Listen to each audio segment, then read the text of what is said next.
April 6th, 1945. Tokuyama Naval Base, Japan. The air smells of oil and steel. Beneath the gray dawn, the largest battleship ever built, Yamato, sits motionless in the harbor, her black hull towering over the water like a mountain of iron. She is 263 meters long. Her guns can hurl a shell the size of a small car more than 20 miles. But tonight, her power means nothing. On the deck, sailors move silently, tightening ropes, checking barrels, cleaning steel that will soon be vaporized by fire. Their faces are expressionless, yet each one knows what this voyage means. They call it Operation 10 Go. But among the crew it has another name: Toko, the suicide sortie. In the officers' mess, Commander Kosaku Ariga pours tea that no one will drink. The ship's captain, Vice Admiral Seiichi Ito, studies a weather chart spread across the table. A typhoon would have been a blessing. But the sky is clear, the sea is calm. Fate has chosen a perfect day for death. "Gentlemen," Ito says, his voice steady, "we will sail at dawn." No one responds. They all know the truth. Japan has no fuel left, no air cover, no chance. Yamato's mission is not victory. It is sacrifice. She will sail south toward Okinawa, draw the American fleet's attention, and die fighting. Every man aboard understands that he will not return.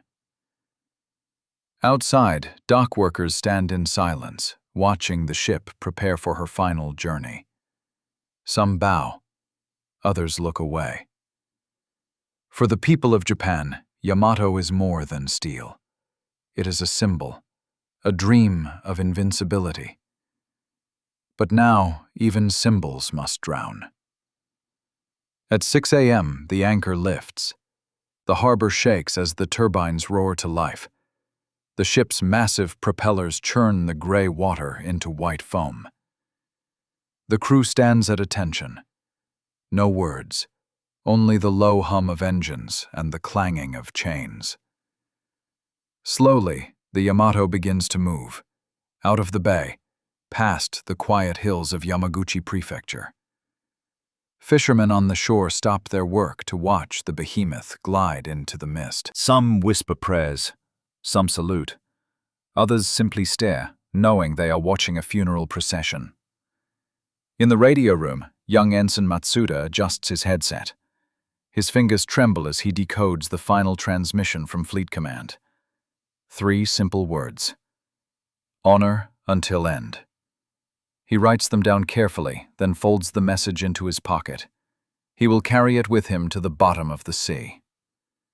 Below deck, the engine rooms thunder. The temperature climbs to 50 degrees Celsius. Sweat runs down the backs of shirtless engineers as they feed coal and oil into the great beast's burning heart. They call her the last flame of the Empire. On deck, sailors polish the 18.1-inch guns, the largest naval weapons ever made. Each shell weighs nearly 2 tons. But they will never reach their targets. The men know it. Still, they clean, polish, load, as if ritual could delay destiny. Admiral Ito walks the bridge. His face is calm, his uniform immaculate. He does not believe in miracles anymore, but he believes in duty. The Emperor's ship does not surrender, he had said days earlier. She dies standing. The sound of the sea deepens as Yamato enters open waters. Wind rushes along the deck. The horizon stretches infinite and blue. For the young sailors, some barely 18, it is almost beautiful. They have not seen the ocean's vastness before. They whisper to each other about home, about rice fields, mothers, and girls they never kissed. None of them expect to see land again. At noon, the mess hall serves lunch. Rice with pickled vegetables, the last fresh food aboard. A few men eat quietly. Others cannot. They leave their bowls untouched, staring at their hands. Petty Officer Shigeru Tanaka writes a final letter to his family. Do not weep for me. I am going to defend Japan's honor. When you see the smoke in the sky, know that I was there. He folds the paper, places it in his jacket, and ties the button tight. Above them, the sky remains perfectly blue. But far to the south, unseen beyond the curve of the earth, hundreds of American planes are waiting. Submarines track Yamato's course. The U.S. Navy already knows where she is headed. In Washington, they have intercepted the coded transmission. The most powerful ship ever built is sailing into a trap. As night falls, the ship's interior glows red under battle lighting. Every porthole is sealed, every light dimmed. The crew moves like shadows between compartments. Somewhere deep inside, a gramophone plays a song, soft, melancholy. The voice of a woman from Tokyo recorded before the war. The sound echoes through steel corridors like a ghost. Chief Engineer Takeda sits alone beside the massive turbines. He rests his hand on the humming metal and whispers, "She's alive." He knows every valve, every bolt. He has worked inside this ship for years. To him, Yamato is not a weapon. She's a living thing, a breathing creature of iron and fire. And tomorrow, she will die. On the bridge, Captain Ariga looks out over the dark waves. The moon reflects on the sea like oil. "So this is what glory looks like," he murmurs. Admiral Ito says nothing. He only adjusts his cap and keeps watching the horizon. By midnight, Yamato and her escort fleet are deep in the East China Sea. 1 light cruiser and 8 destroyers. Tiny in comparison, they follow her like children trailing a parent. Every few minutes, the radio crackles with static. No messages, just silence. At 1:45 a.m., a lookout spots something. Light on the horizon. The officer raises his binoculars. Not stars, not fishing boats. Flares. The Americans are watching. A tense silence spreads across the deck. The engines slow. The order comes down. Maintain course. Radio silence. If they turn back now, the mission loses meaning. Better to die moving forward. In the operations room, officers bend over maps illuminated by a single red bulb. Lines drawn in pencil trace their path south toward Okinawa. They will reach the island in 24 hours, if they live that long. But everyone knows they won't. A young navigator whispers, "Sir, it's hopeless." The captain replies, "I know." Then he smiles faintly. But hopeless men make history. Outside, the ocean grows darker, thicker, colder. A storm of steel is coming, and every man aboard can feel it. The metal beneath their boots vibrates with the rhythm of the engines, like a heartbeat counting down to silence. By dawn, the wind has shifted. A faint orange glow rises over the eastern horizon. It is April 7th, 1945. The last sunrise the Yamato will ever see. Sailors line the deck, staring at the light breaking through the mist. Some bow. Others whisper prayers to their ancestors. The sea is calm, deceptively peaceful. Then, a faint hum. At first it sounds like bees. Then louder, like thunder. Admiral Ito lifts his binoculars. The sky is filled with specks. Hundreds of them. Aircraft. They move in perfect formation, sunlight flashing off silver wings. "Enemy planes!" a lookout shouts, and the loudspeakers crackle to life. "Air attack imminent! All hands to battle stations!" Klaxons scream. Men run. Boots slam against metal decks. The great guns rotate, their barrels rising toward the clouds. Machine guns rattle to life. The engines roar again, pushing the ship to full speed, 27 knots. From the north, the first wave dives, Helldivers and Avengers from the U.S. 58th Task Force. The American pilots can hardly believe their eyes. Below them, an entire city of steel moves through the ocean, massive and doomed. "Target in sight," one pilot says. "The giant is awake." Bomb bays open, and the Battle of the East China Sea begins. April 7th, 1945, East China Sea, 10:07 a.m. The first bomb misses wide, punching a white geyser beside the bow. The column of water rises higher than a house and rains down in cold sheets. The second bomb does not miss. It slams into the forward deck plating near turret number 2, shattering steel like pottery. The ship quivers, from bow to stern, a shudder that runs through bone. Men stumble, recover, keep moving. "Fire parties forward!" Captain Ariga's voice cuts the air. "Counter-flooding teams stand by. Damage reports now." From above, the Americans wheel in the sun, peeling off in screaming dives. Their engines howl like wolves.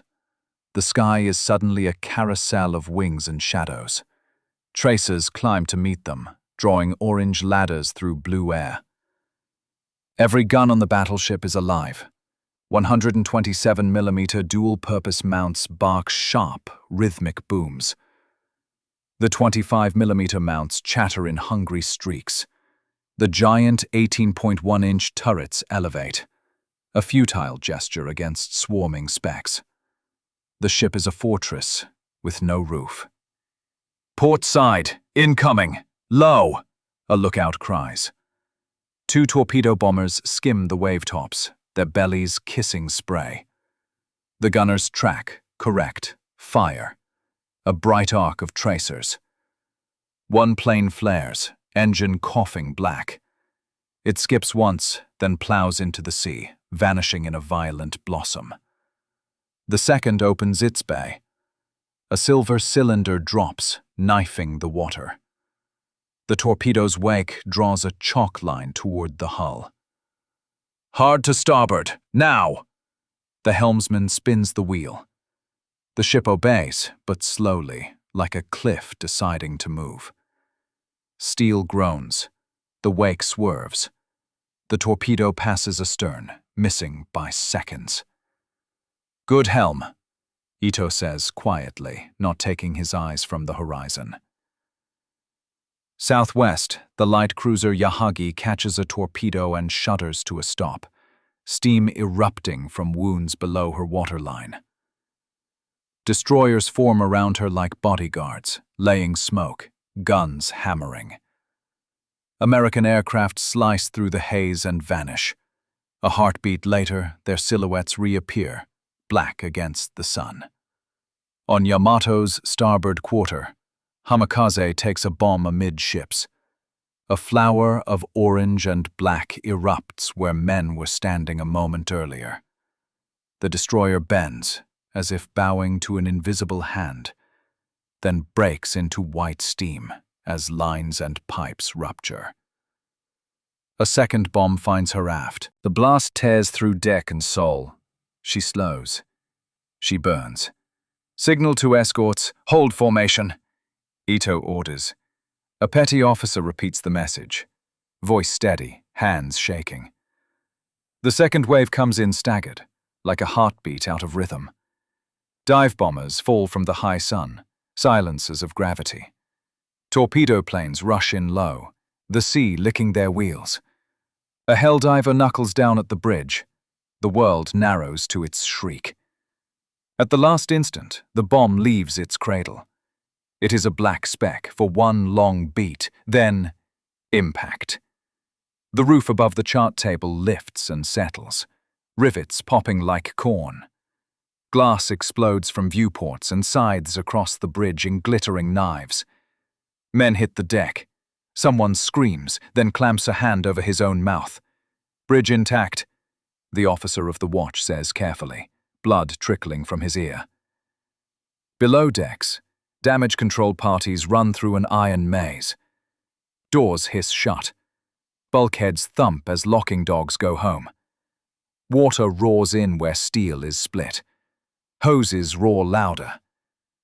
The smell of cordite mixes with hot paint and oil. A slim yeoman, barely 20, passes a glowing weld, eyes watering, lips moving.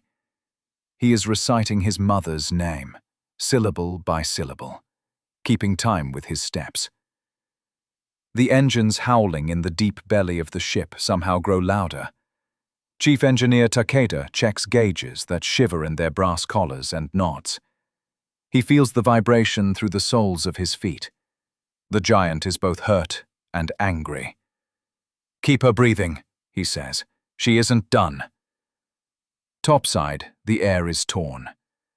A formation of Avengers lines up for the starboard quarter. Their torpedoes splash in staggered timing.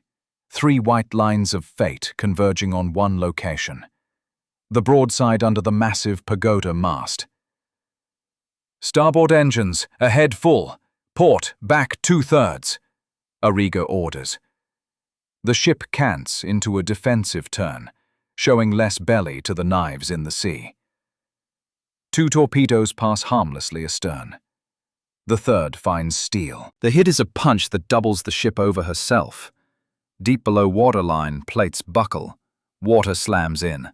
Men who have never seen the sky will never see it again. The hull lists 2 degrees to starboard, then 3. In the plotting room, someone calls out the angle as if reading a pulse. 3.5. 4. Hold at 4. "Counter-flood starboard compartments. Slow. Controlled," the damage control officer commands. "Don't drown us, saving us." The order ripples outward. Valves spin. Compartments inhale measured tons of sea. The list eases to 3. A small victory hung on a large loss. On the gun decks, loaders act by reflex. Shells up, cases out, belts fed, water jackets topped, barrels hissing as they cool. A gun captain has no time to look at the sky. He has only targets and angles, voices and numbers. "Lead 2 points, now, now, now!" A plane flickers and dies, falling sideways like a broken kite. Another tears overhead, trailing metal confetti. Its pilot bails out and hangs for a long second in the glare, a dark fruit on a white thread, before the sea takes him. A Japanese gunner watches and does not cheer. He sees a man, small and far away. He looks away. The Americans adjust. They send more torpedoes to the starboard side, her weaker flank after the first wound. They come in smart, coordinated, as if a single mind is flying all wings. From 10:40 to 11:10, 3 more hits bite the starboard belly. The list climbs again. 5 degrees. 7. The ship fights herself. Buoyancy against gravity, will against weight. Counter-flooding keeps pace like a chess player returning every move. The great hull rights to 6, then holds there, trembling. "Sir," a navigator says softly to Ito, "we will not reach Okinawa." "I know," Ito replies, eyes still on the sky. "We will make the Americans spend their courage to stop us." To port, Isokaze limps, her bow chewed by metal teeth. She lays a long grey bruise of smoke and turns away, coughing flame. A minute later, Asashimo, too far behind to help, disappears into a curtain of splinters and fire as a bomb finds her magazines. For an instant, she is brighter than day. When the light fades, nothing remains but burning spots on the sea. On Yamato's bridge, a young signalman grips the rail until his knuckles blanch. He stares at the place where Asashimo stood moments ago and cannot understand how a ship can vanish so completely. He remembers a petty joke one of her crewmen told the night before on a shared cigarette, and laughs once, a sharp, ugly sound that startles even himself. He wipes his eyes and returns to his flags. The third wave is cruelly precise. Bombs walk the ship from stern forward.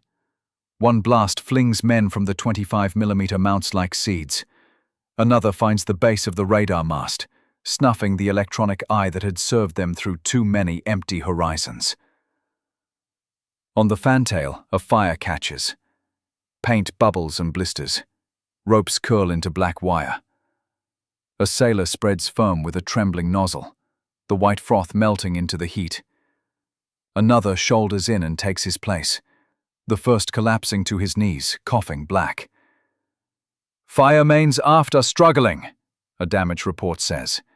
"Pressure is fluctuating." "Supplement with auxiliary pumps," Ariga answers. "Get me a head count for turret crews." From the aft turrets comes a clipped reply. "Turret number 3, crew functional, minor casualties. Elevation gear sluggish. Heat warping suspected. Ammunition safe." The voice is tired, careful, proud. High above, a Helldiver's canopy flashes open. The pilot is hit. His machine corkscrews. For a moment, man and plane are a single shape falling. Then the shape comes apart. The plane goes into the sea. The man hangs beneath a silk flower and watches the giant ship recede like a receding coastline. He will be a prisoner if he lives. He will live. He hopes. In the mess passage, a torn photograph floats in a puddle. 3 children on a stair, hair oiled, 2 smiling, 1 with a stubborn frown. A boot comes down near it, stops, slides the picture into a pocket, moves on. 11:22. A torpedo finds the steering room. The helm jolts, the wheel jumps in the helmsman's hands as if another hand is fighting him. For a sick instant, the ship hunts like a wounded animal. Then emergency gear engages, heavy and slow. "Response sluggish," the helmsman reports. "But she answers." "She always does," Ariga says. A blast forward. Smoke pours into the corridor leading to the captain's day cabin. A petty officer slams a door and spins the wheel tight. Heat pushes it outward again. He leans with his shoulder, teeth bared, and threads a locking bar through the handle. Behind that door, a picture of Mount Fuji in springtime curls and blackens. 15 minutes without a hit feels like a blessing. Men breathe, reload, recheck. Salt and smoke knot in the throat. Vision narrows and snaps back. A medic tape bandages a scalp wound and slaps the man's shoulder once. Go. Another medic kneels by a sailor who will not get up. He closes the eyes gently, then looks around for a cloth and finds only a sleeve. He uses it anyway. The low breaks with a coordinated blow. Torpedo bombers pair off, one from port, one from starboard, trying to trap the ship between teeth. It works. The starboard hit is deep and mean. The port hit is shallower but cruelly placed. The ship lists to starboard again, 8 degrees, then rights to 7. She now rides heavy, her freeboard lower, her armor belt closer to the sea. The Americans can see it too. Sailors at the forward 25mm mounts fire until the barrels glow dull red. Casings pile ankle-deep around their feet, hot brass ticking as it settles. A loader passes out briefly from heat, His friend slaps his face, presses the canteen to his lips, shouts in his ear. The loader's eyes flutter, focus, and he reaches for another belt without comment. On the hangar deck, fuel has splashed and found flame. A wall of heat marches along a rail like a thing alive. Sprinklers clatter to life, foam hisses. An officer coughs orders. 3 men push a trolley of CO2 bottles into the white glare and vanish in it. Seconds later, the glare dims. They reel back out, coughing, eyebrows singed into comical parentheses. No one laughs. Admiral Ito stands on the bridge wing, cap pulled low against the wash of wind and soot. He is past anger, past fear. In the deck's tremor he feels only obligation, wide and cold as the sea. "Signal to all ships," he tells the communicator. "Continue to engage. If separated, proceed independently." "Sir, Yahagi is dead in the water," the communicator says, eyes flicking to a fleck of flame and smoke on the horizon where a graceful cruiser used to cut the sea. A moment later, the horizon flashes. The cruiser's back breaks, lifts, and folds.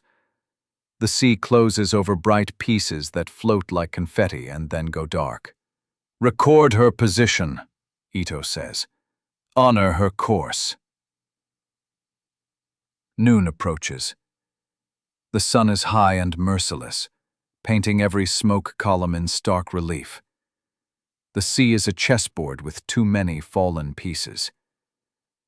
Hamikaze burns to the waterline and disappears, leaving an oil sheen and a few circles of debris.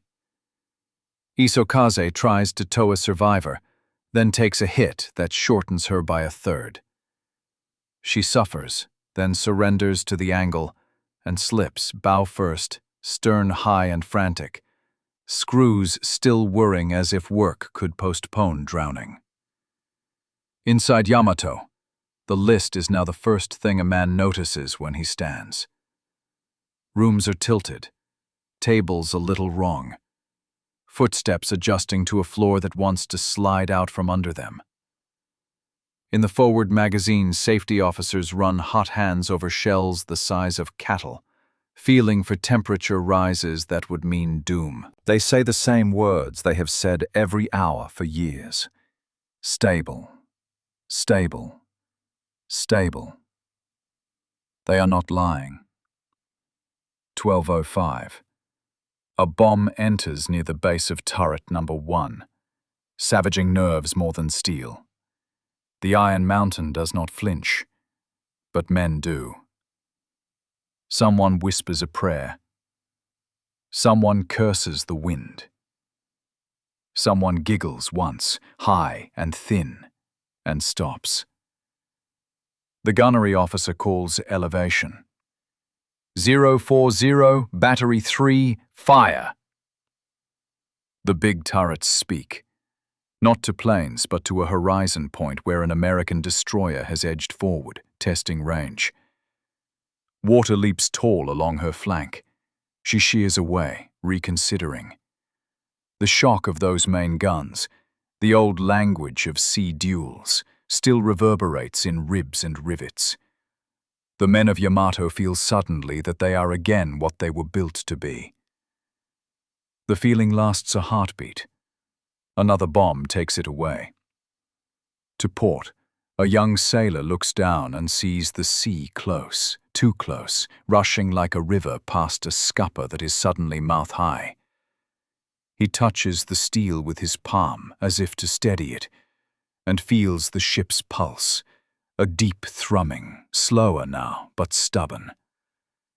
"Ganbatte," he murmurs, "do your best," and runs a message he has already run twice today. 12:22. The next torpedoes arrive like a conversation with no pauses.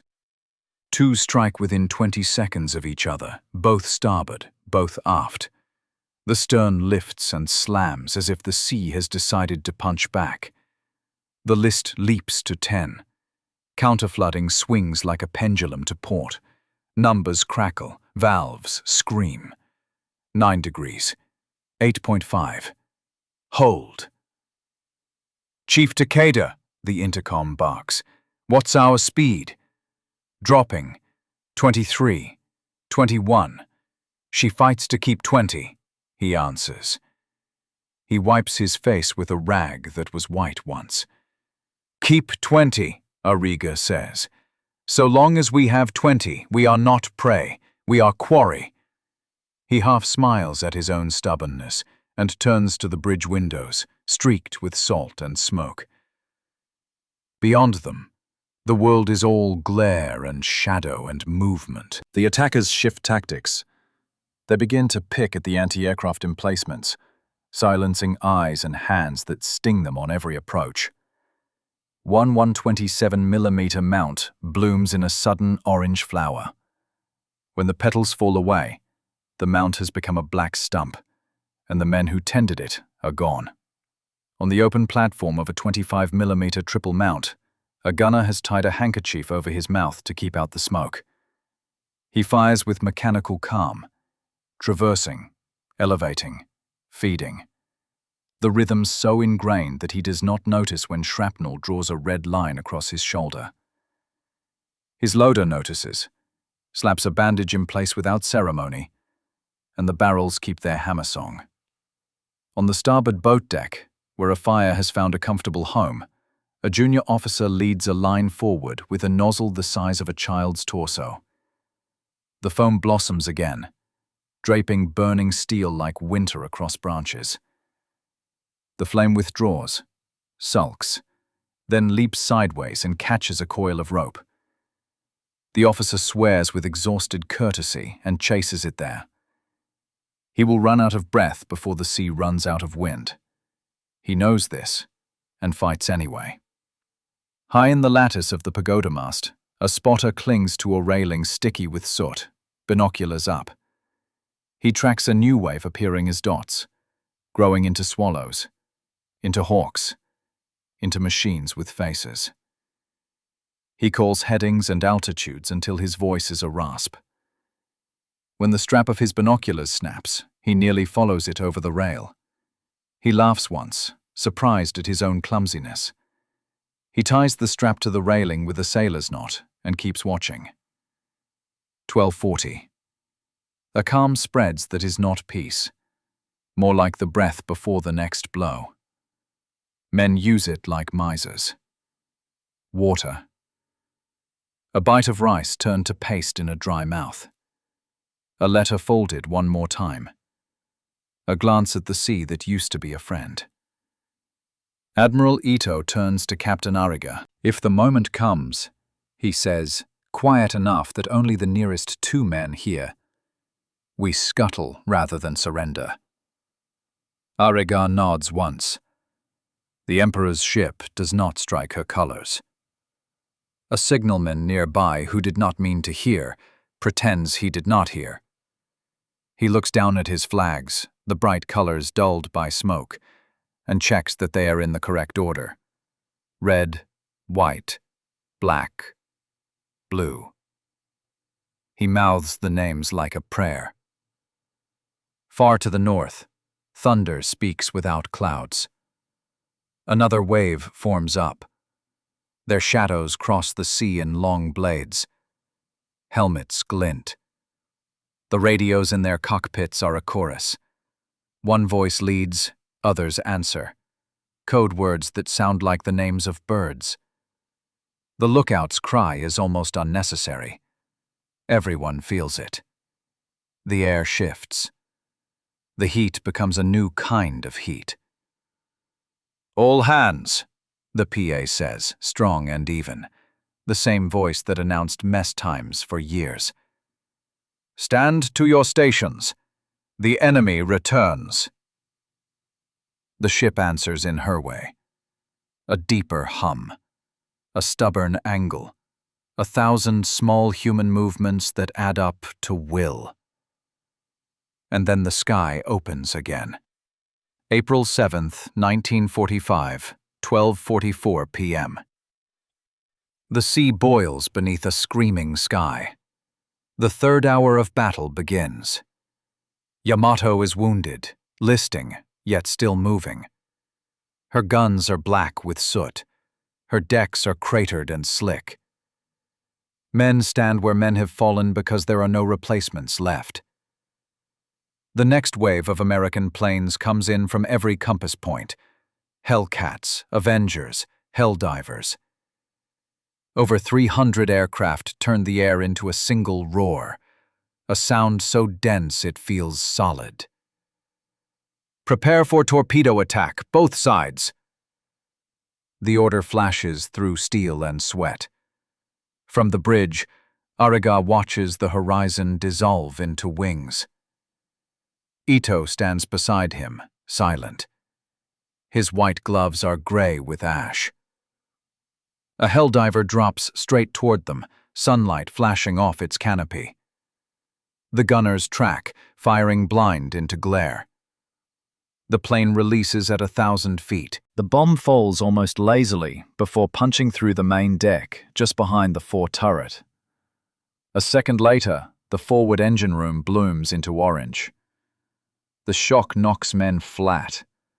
"Main line ruptured," someone yells. "Power unstable." Takeda in the engine room feels it first. The sudden lag in turbines, a vibration out of rhythm. He barks orders, his voice hoarse. "Compensate! Keep her alive!" He touches the trembling steel again. It feels hot, confused. Alive, but fading. Above him, the guns keep answering.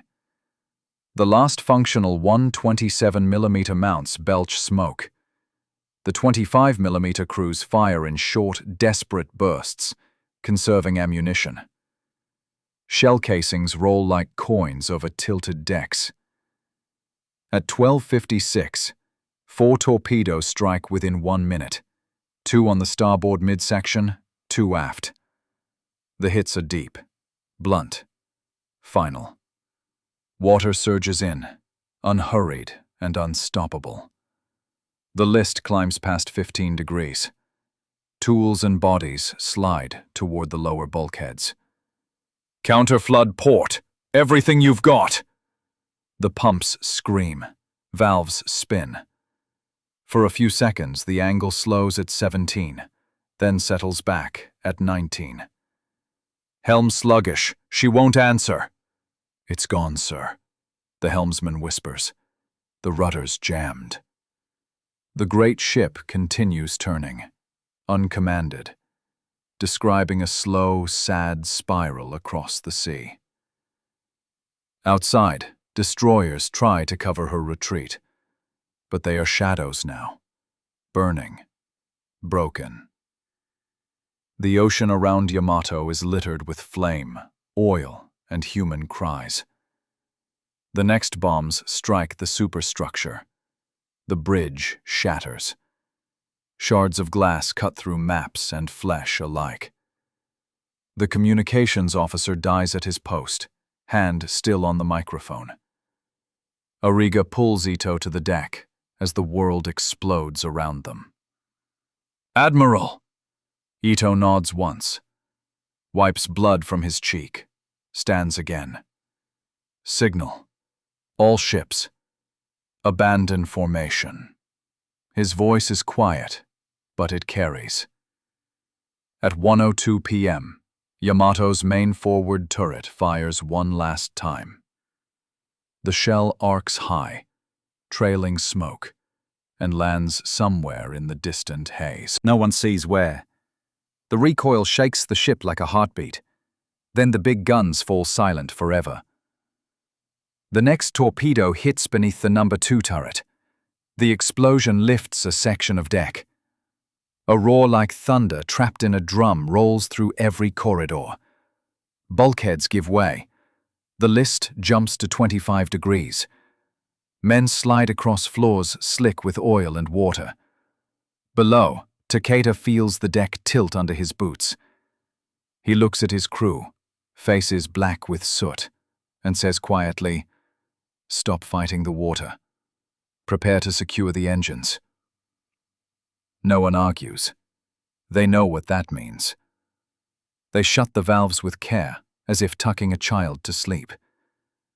The turbines sigh, then fade into silence. The constant hum that had filled the ship for years is gone. In that absence, every drop of water, every groan of steel, every human breath sounds enormous. Above, Admiral Ito takes off his cap. "The Emperor's ship has done all she can," he says. "Men of Yamato, abandon ship." Captain Ariga shakes his head. "Permission to remain aboard." Ito gives a small, sad smile. "Granted." At 1:20 p.m., the loudspeakers crackle. "Abandon ship. May the spirits guide you." The words echo through corridors already filling with smoke and seawater. Some men run for the railings, others cannot. Many refuse.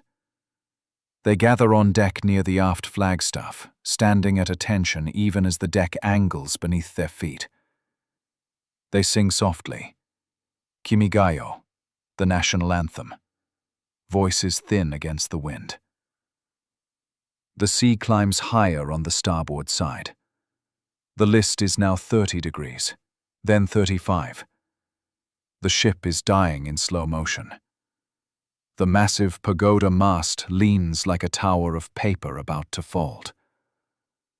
From above, American pilots see her turning over, see hundreds of tiny dots, men, pouring into the sea.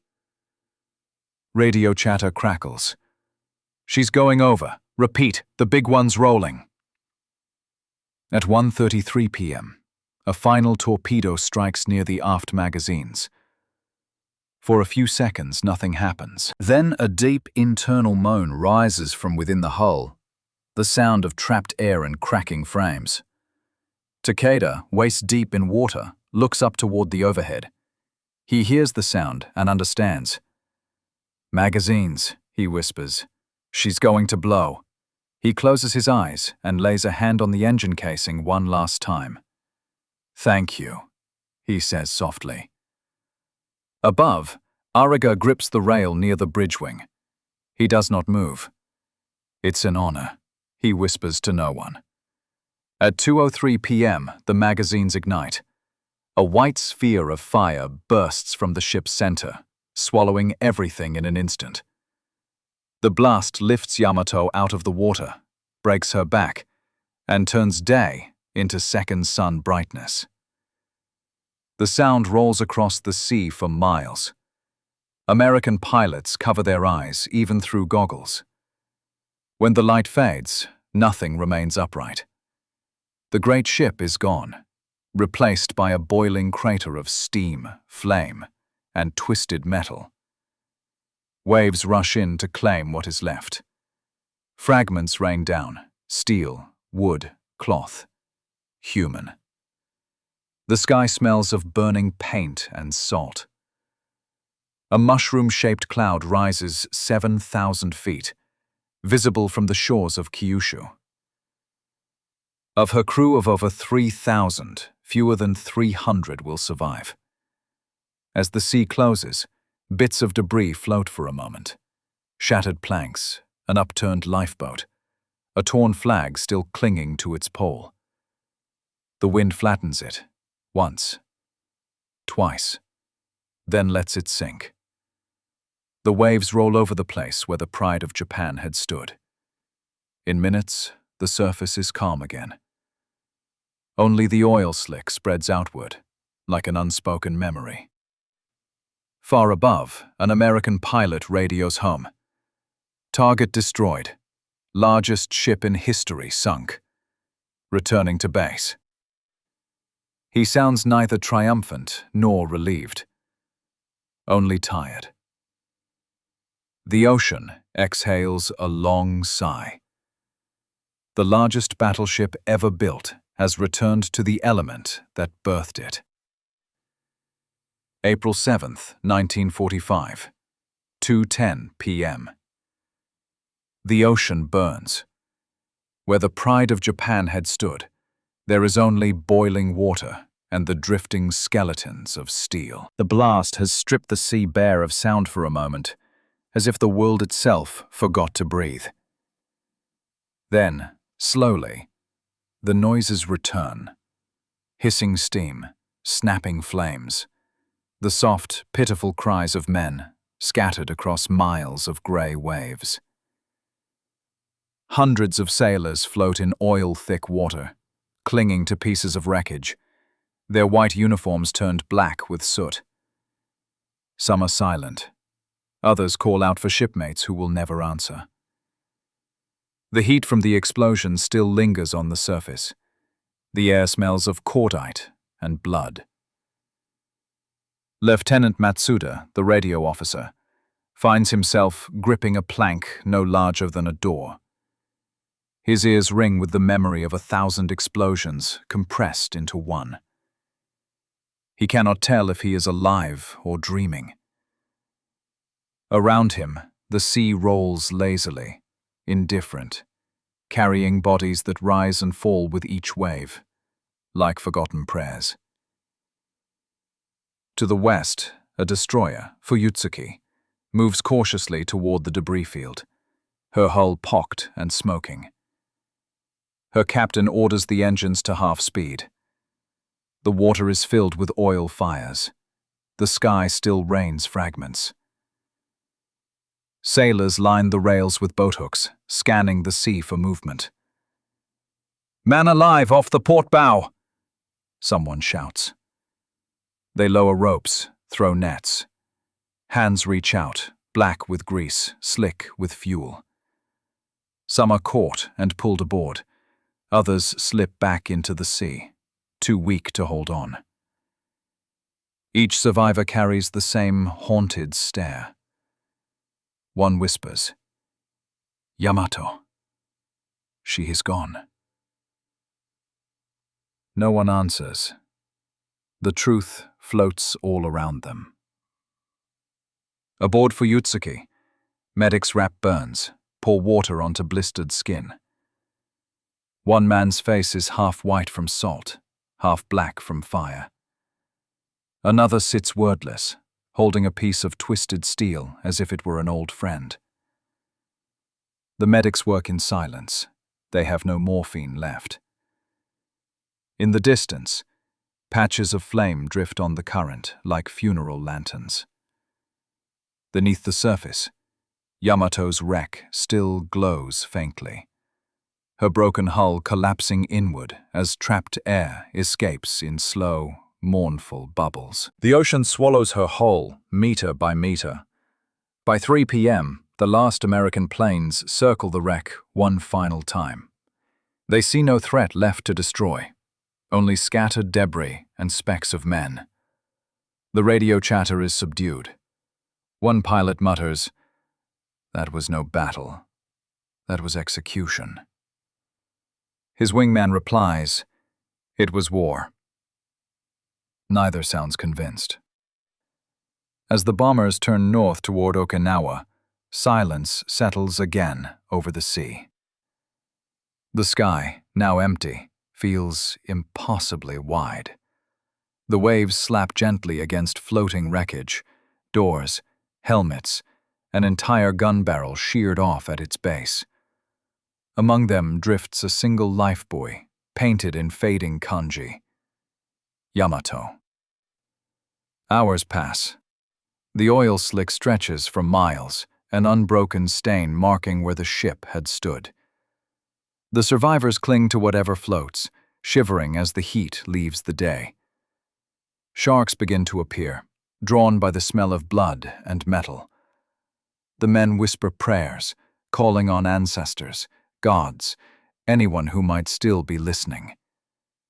As dusk falls, the first rescue destroyers arrive from Sasebo, Hatsushimo, Kasumi, and Asashimo. They move like ghosts through the haze. Their searchlights sweep the waves, cutting thin white lanes through the smoke. Every few minutes, a cry answers from the darkness. The crews throw lines again and again until their arms ache. By midnight, they have pulled less than 300 men from the sea. Lieutenant Matsuda is one of them. When they haul him onto the deck, his hands are raw, his uniform shredded, his eyes wide and unblinking. "Did we reach Okinawa?" he asks. The medic only shakes his head. Matsuda stares at the horizon. "Then the sea took us home." Captain Origa's body is never found, nor is Admiral Ito's. Witnesses from other ships claim they saw two figures standing on the bridge until the very end, one saluting, the other with his cap in hand. The sea keeps their secret. By dawn on April 8th, the fire has burned itself out. Only oily smoke remains, coiling upward in thin, tired strands. The ocean is littered with fragments: bent steel, a shoe, a helmet, a single photograph sealed in a locket, a family smiling in sunlight that no longer exists. Waves close over it, and it disappears. In Tokyo, the news does not arrive for days. When it does, it is softened, filtered through the language of honor. Newspapers report, "The battleship Yamato fought bravely and met her fate with courage." There is no mention of the thousands lost.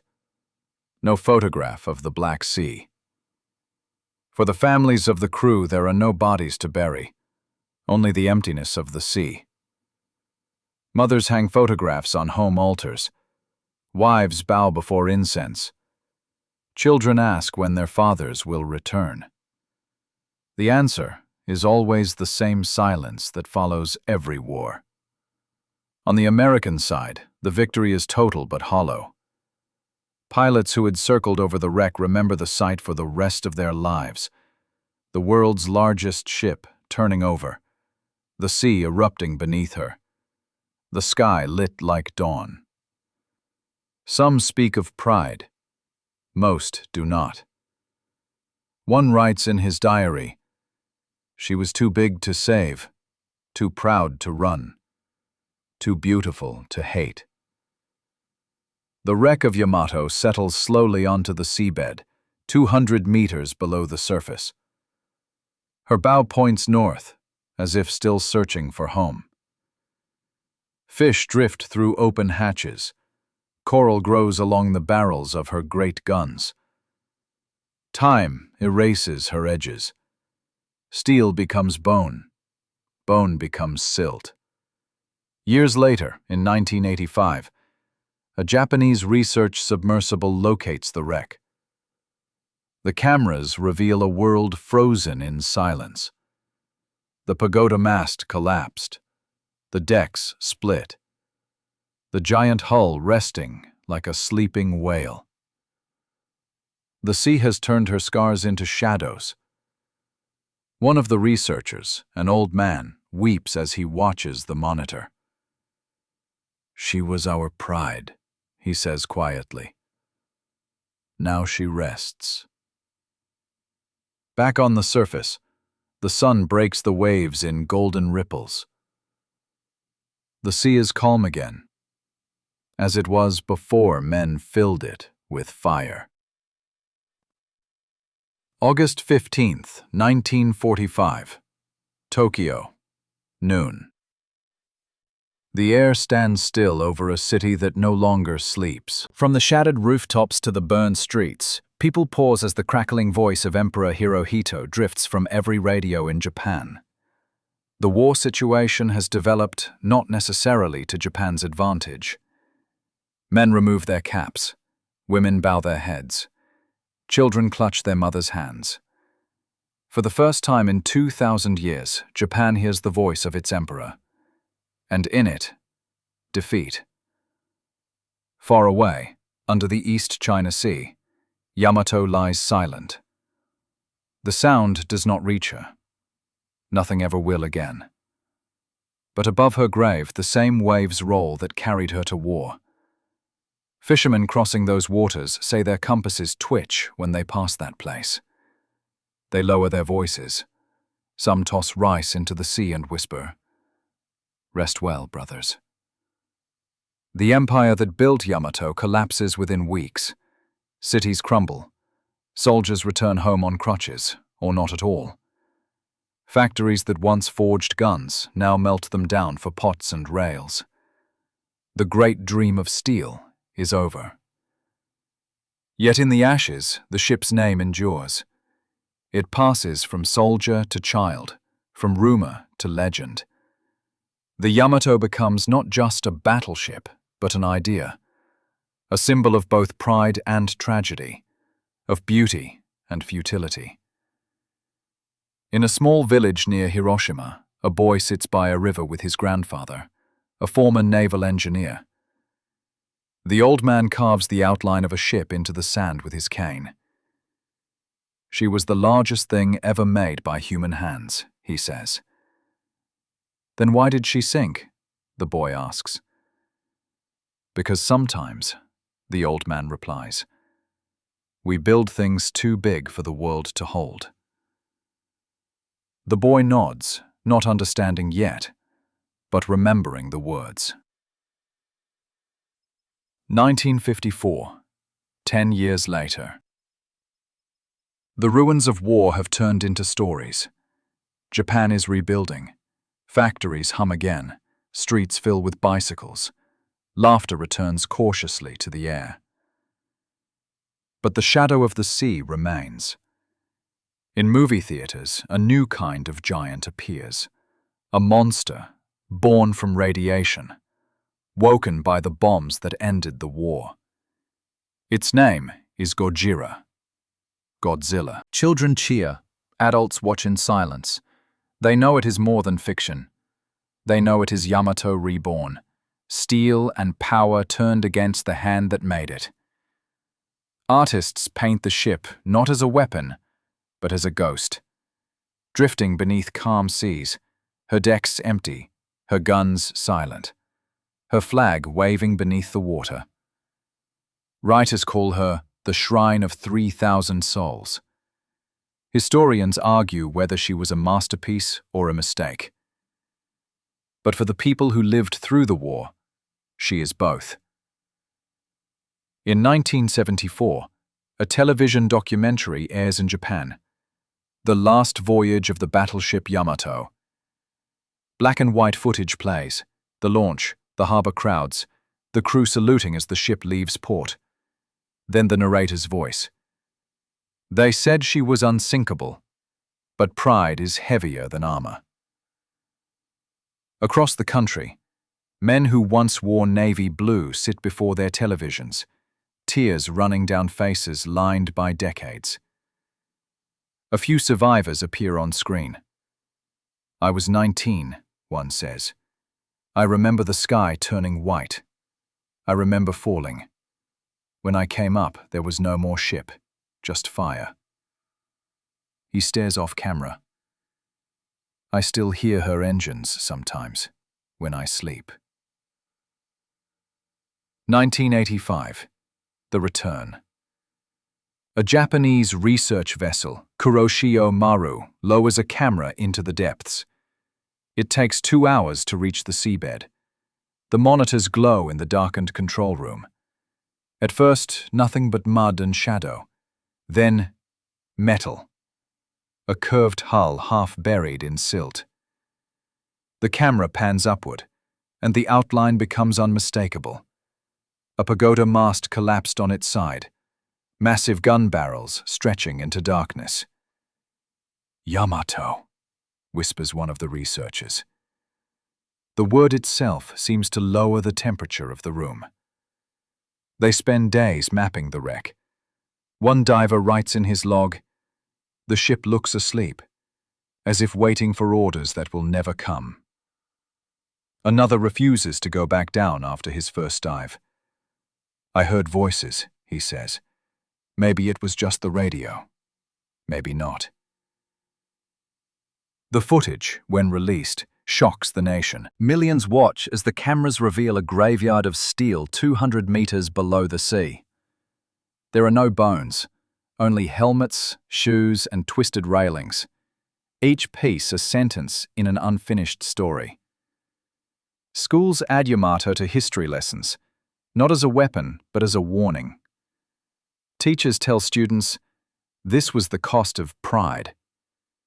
Children draw the ship in notebooks, not firing her guns, but sailing quietly under peaceful skies. 2005, 60 years after. On a calm morning in Kure, a new museum opens. The Yamato Museum. Visitors enter a hall where a 1/10 scale model of the ship stretches across the floor. 70 feet of perfect detail. Every rivet, every turret, every scar. At the entrance, a plaque reads, "The ship that carried the hopes of a nation now carries its lessons." Old veterans stand before the model, their reflections shimmering in the polished steel. Some salute, some cry. One man lays a small paper crane on the railing and whispers, "I'm home." Outside, schoolchildren gather around a bronze bell recovered from the wreck. A guide explains, "This bell once rang to signal battle. Today, it rings only for peace." The children take turns striking it. The sound rolls through the air, deep, clear, alive. Among them, an elderly survivor named Matsuda, now nearly 80, stands quietly watching. His uniform long gone, his medals forgotten in a drawer, but his memory sharp as ever. He tells the children, "We thought we were defending Japan. In truth, we were defending an idea that no longer exists. But we learned. That's what matters." A little girl asks, "What was the Yamato like?" He smiles. "She was the most beautiful thing I ever saw. And the saddest." 2005. The Echo Beneath the Waves. 80 years after the battle, the sea above Yamato's grave is calm again. Satellite maps show her position: 30 degrees 22 minutes north, 128 degrees 04 minutes east. A dot in a limitless ocean. Ships still pass above, their radar blinking as they cross the coordinates. Sometimes crews report strange interference, an echo that doesn't fade, a pulse that answers the sonar with no source. The locals call it Yamato's heartbeat. At night, fishermen still see faint lights in the water. Some say it's phosphorus. Some say it's spirits. Either way, they bow when they pass. Under the surface, the wreck sleeps on. Coral has grown thick along her decks. Fish drift between the barrels of her great guns. The ocean hums quietly through her empty corridors. She is no longer a weapon. She is part of the earth now. A small plaque placed by divers near the bow bears the words, "Here rest 3,056 souls. May they sleep in quiet seas." The camera feed flickers once, catching a glint of metal still bright after all these years. The rising sun carved into a cap plate, untouched by rust. Then the image fades into darkness. Epilogue. The Yamato was not just the end of an empire, it was the end of an age. An age that believed steel could replace spirit, that might could replace meaning, that size could replace wisdom. In her death, she taught what her life could not, that power without purpose is only weight, and pride without mercy sinks all who carry it. Today, when storms pass over the East China Sea, sailors say the waves there are heavier, slower, as if moved by something beneath. They call it the Sea of Steel. Others call it the Sea of Memory. And when the thunder rolls across the horizon, it sounds, just for a moment, like distant engines starting up again. Like the hum of a ship, too big to save, too proud to surrender. and too human to forget.